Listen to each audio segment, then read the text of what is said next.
This is a polynomial function. So here we are going to solve questions solely on a polynomial function. So at the end of this video, you should know how to find the zeros, and then as well as the division theorem under a polynomial, right? So here's the question that we are having.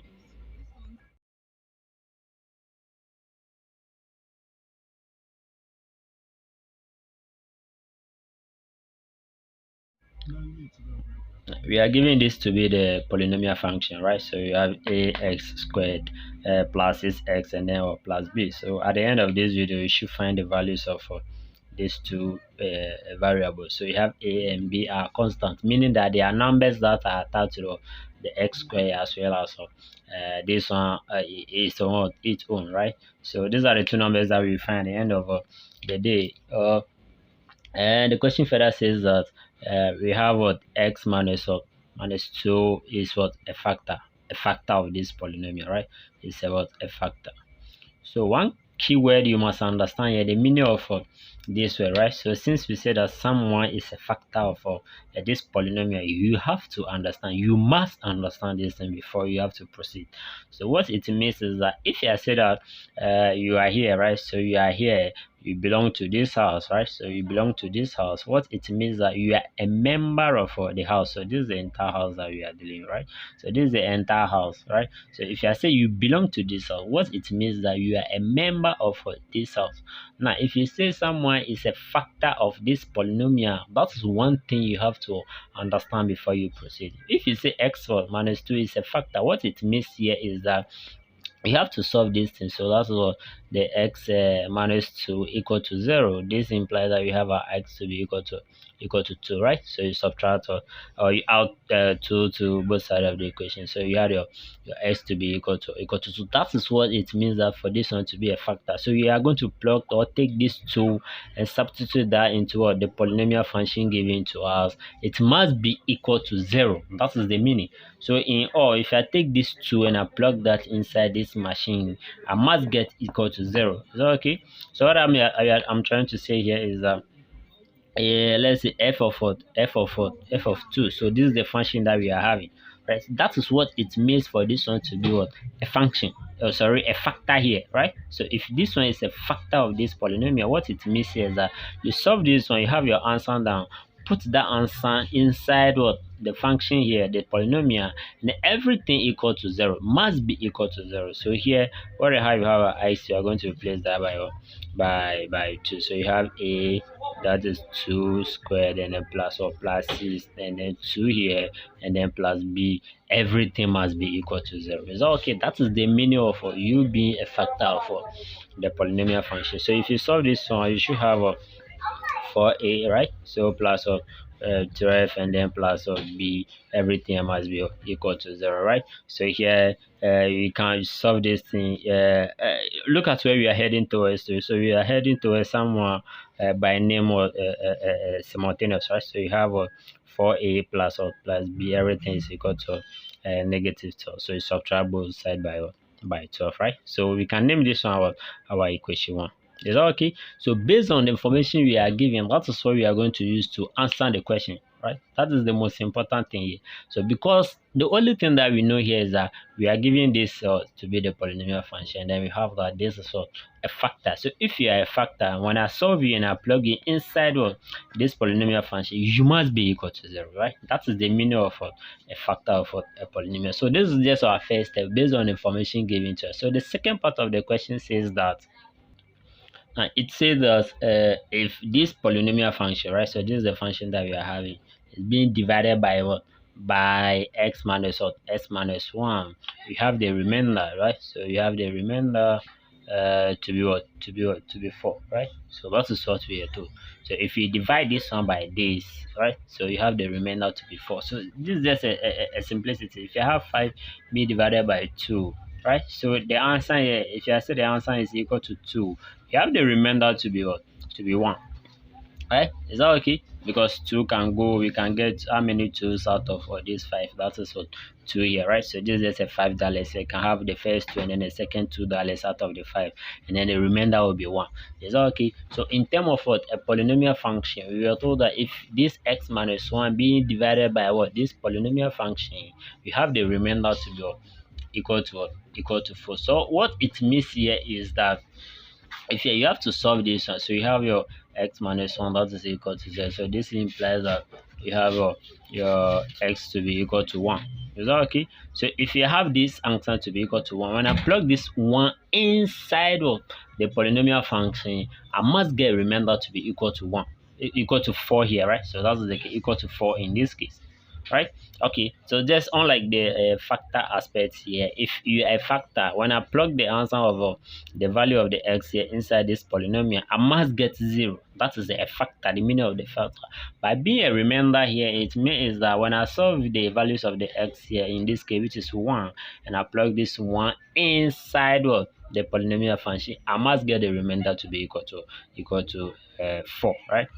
So f of 1 here, that is equal to, according to the polynomial function given to us, that is what we have the x here, which is 1 squared, and then plus or 6 1, and then plus or plus b equal to 4. In this case, it is no more equal to 0, it must be equal to 4, because that's why we are told that the remainder is left with 4, right? So if you solve this one, you should have your a, and then plus or plus 6, and then plus b equal to 4. So this means that a plus b here, that should be equal to 6, and then minus of 4 minus 6, right? So 4 minus 6 here, so you have a plus or plus b equal to -2, right? So this will be our question 2. So in this case, we are having what two different equations. So this is one, and then what equation 1 here, and then you have the equation 2. Looking at the nature of these two people, that is what we call a simultaneous equation, right? So we are going to solve this thing simultaneously. In mathematics, the key in what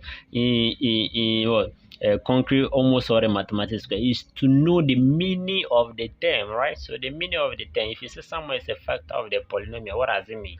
If I say that this guy is being divided by the polynomial and the remainder is 4, what it means is what you have to apply. So in this case here, as at this point, we are having what these two people, right? So this is what simultaneous equation. So you have to know how to solve the simultaneous equation. So you have 4 a plus b equal to -12, and then you have a plus b that is equal to -2. So you solve this simultaneously, but you have two methods of solving this simultaneously. That is the substitution method and the elimination. So which one? Here we are not restricted to use any of the methods, so you can choose to use either by elimination or by substitution.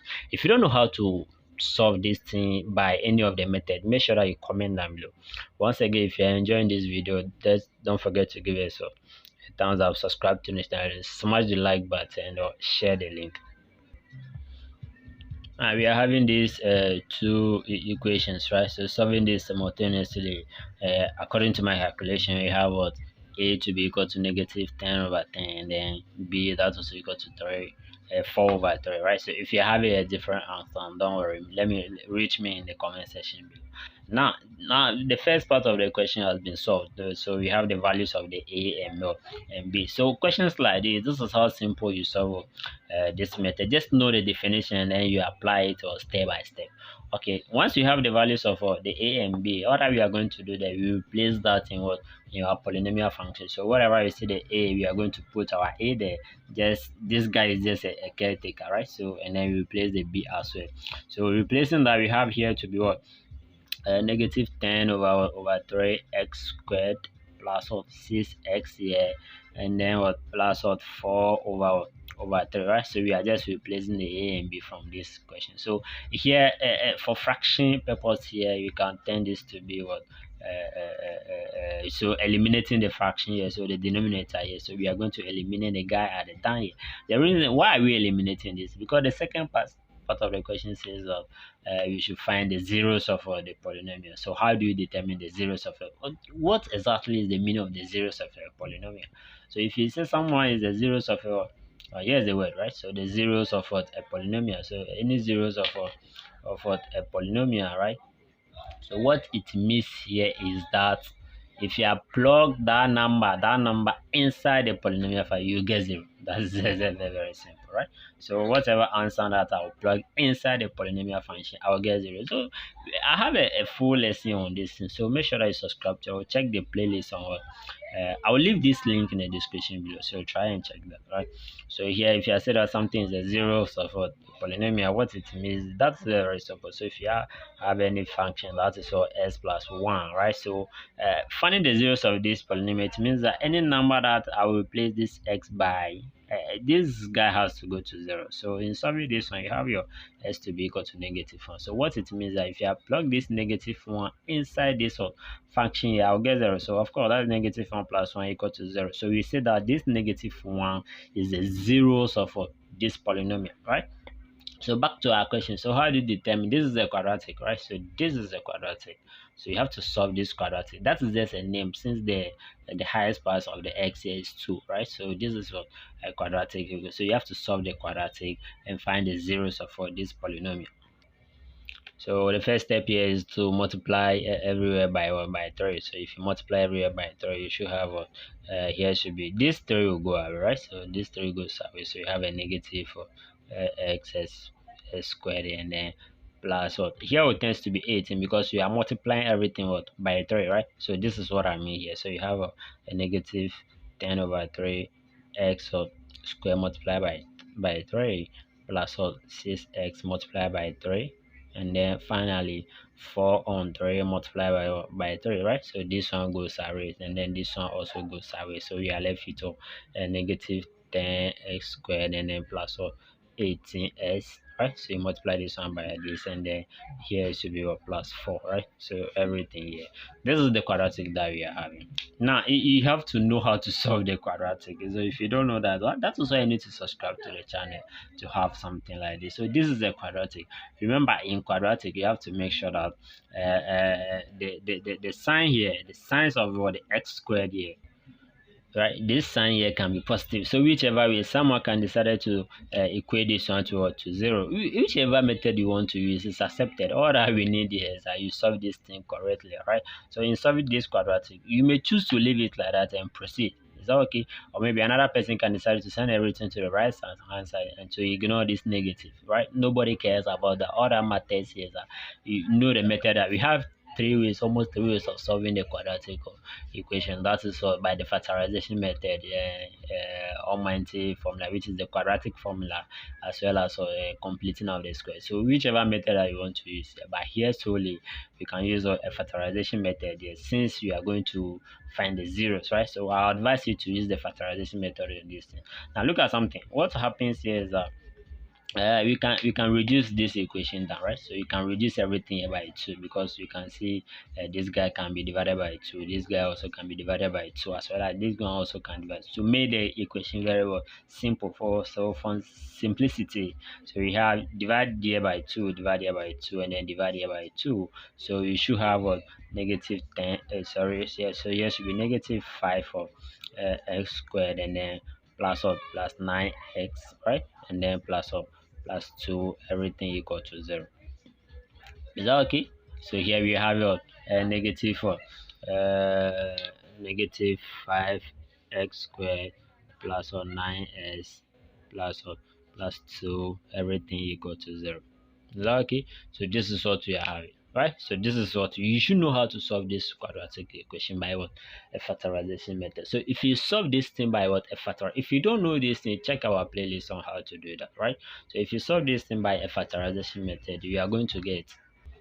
So by factorization method, I have a negative 5x, yeah, minus 1, and then s what minus 2, everything equal to 0. So we are going to solve each bracket separately. So you have a negative 5s minus 1 equal to 0. So here we add 1 to both sides of the equation, and then we have a negative 5s and then equal to 1. So you divide both sides by negative 5. So you had your x to be equal to 1 over what negative 5, right? So 1 over negative 5 is 1 0. So the second part here is that we should solve the second one. So that is s minus 2, that is equal to 0.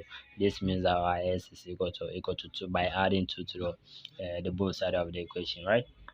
Okay, that's very simple. So the values of these quadratic equations are what this that is negative one on 5, and then s is equal to 2. So these are what we are calling what the zeros of the polynomial, because you can try and see if you plug this x equal to 2 into the polynomial function, right? So this function you should have 0, right? So you may try this. If you're not getting 0, let me know in the comment section below.